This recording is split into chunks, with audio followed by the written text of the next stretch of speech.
Hello and welcome back to our presentation. This is unit 2 of our presentation, and we are still with the module Computers and Intelligence Tool. The intelligence tools that are being used in different areas, in different aspects of our life, in order to help enhance and make life easier for humanity. Now, we are going to look at the food industry. The food industry also has seen some technological advancements in the way certain processes are achieved. And people now are beginning to be aware of the fact that a robot can turn up and serve food for them on the table in a restaurant.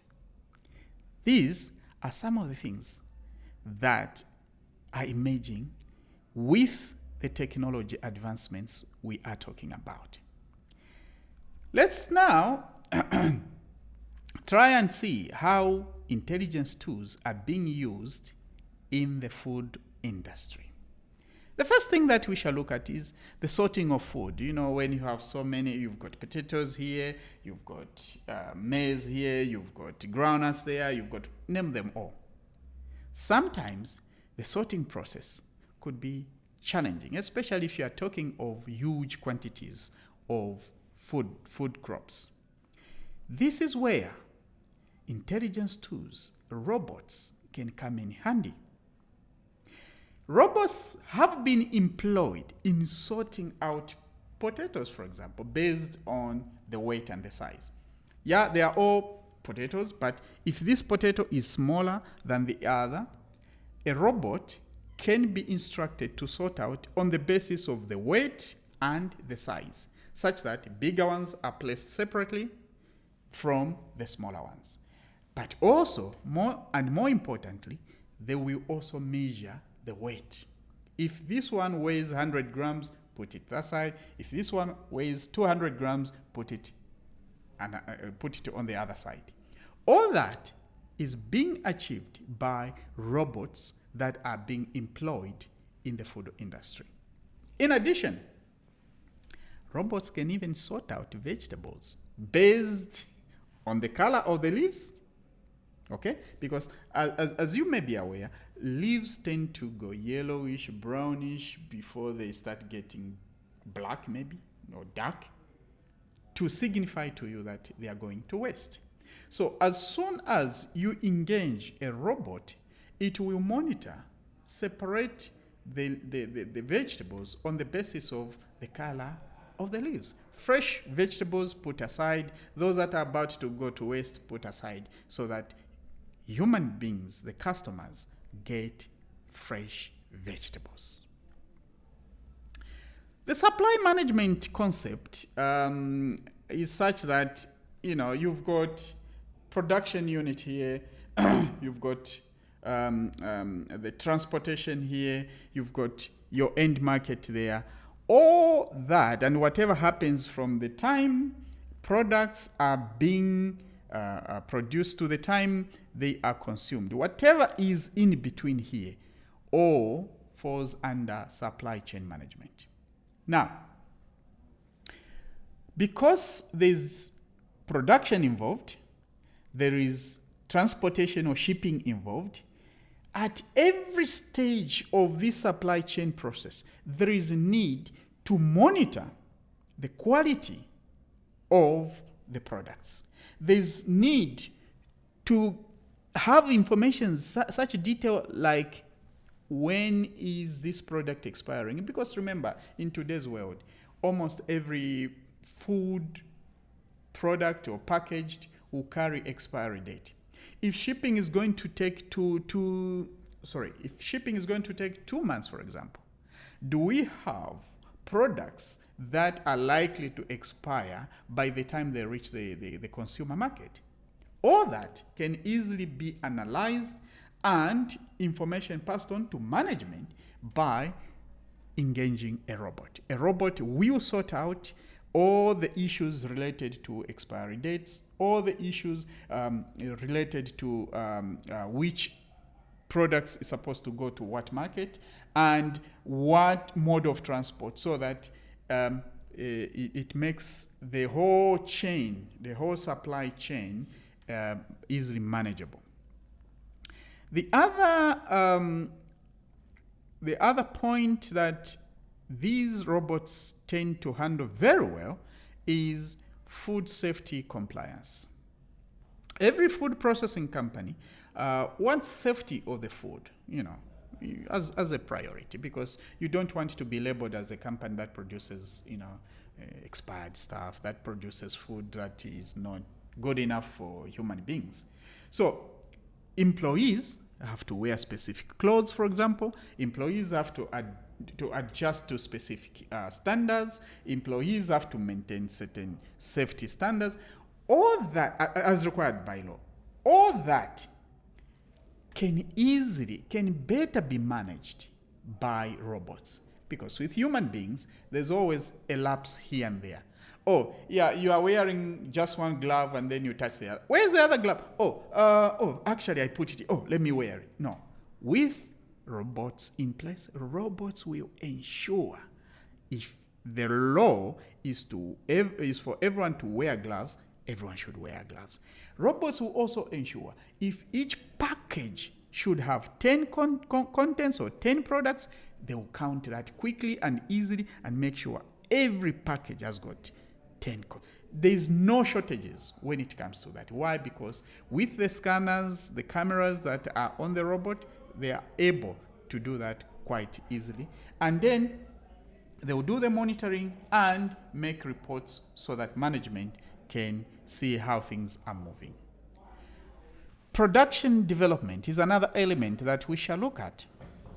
Traditionally speaking, when food industries, restaurants want to come up with a new recipe, they want to come up with a new menu, the idea was go to the clients and find out, do you like this recipe? What else would you want us to add to this recipe? Or do you like chili?